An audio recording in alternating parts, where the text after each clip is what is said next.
Okay, so I wanted to make a cookie that tasted like pistachio gelato because sometimes it's too cold to eat ice cream.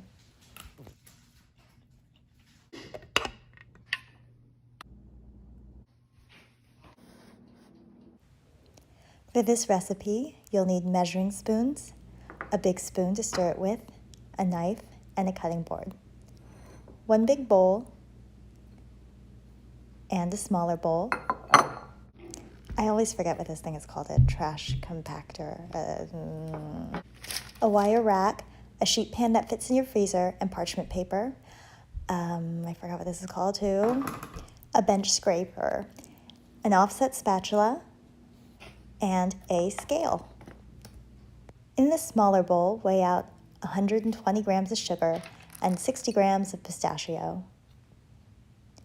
Put that in your food processor, it's called a food processor, and blitz that up until it's the texture of sand.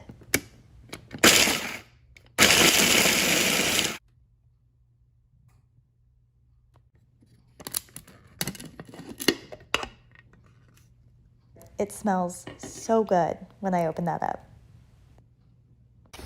Back to the smaller bowl, weigh out 140 grams of all-purpose flour and add to that 5 grams or 2 teaspoons of cornstarch.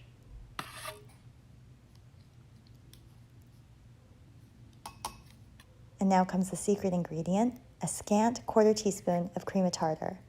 Cream of tartar is a little acidic and it lifts the pistachio flavor. Add a half a teaspoon of Himalayan salt and stir that up better than I do here. Here's 113 grams of softened butter, also known as one stick, and to that, the sandy pistachio sugar. And mix.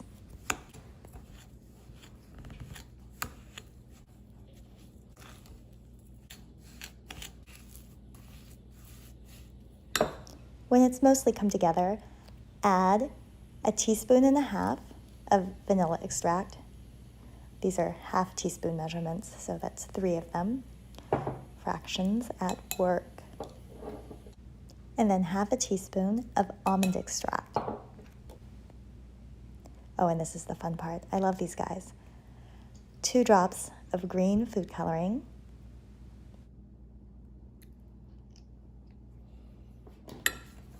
And then stir that all together.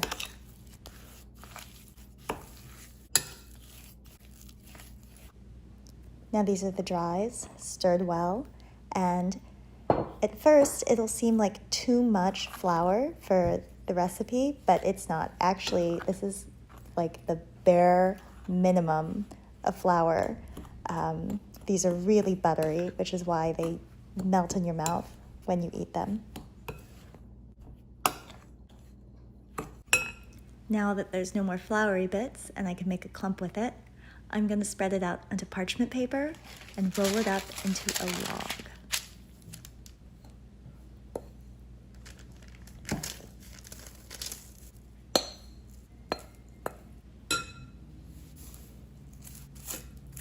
So gather it up, knead it up, and log it up.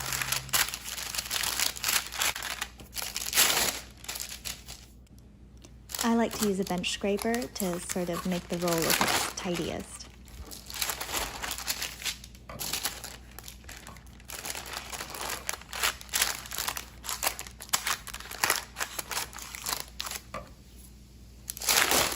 Ta-da! Now I roll it up in the parchment paper, put it on a sheet pan that fits in my freezer, and freeze it for 25 minutes. I feel like 25 is the right time. It won't be too hard, but it will hold its shape when I go to cut it. So here it is, 25 minutes later. It's firm enough to cut. And I didn't really measure, so I think I did 1/4 of an inch here, but they're kind of chunky boys, so I didn't end up with 2 dozen. I ended up with 18.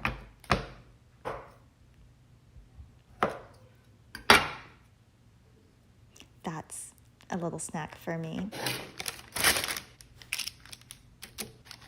Now line them up, and they're going to go back in the freezer for an hour or overnight.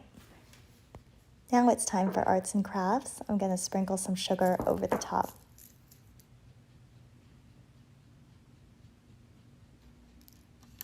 And put them on my baking sheet, giving them a little bit of room, and bake them for 6 to 8 minutes at 350. When the surface of the cookie is lighter in color, they're done, and you're going to want to let them cool on the sheet before you try and move them. Otherwise, it's going to be a mess. So let them cool for 3 minutes minimum on the sheet, and then move them to a wire rack carefully. They smell so good, but try and let them cool before you eat them. They're soft and tender and very pistachio-y.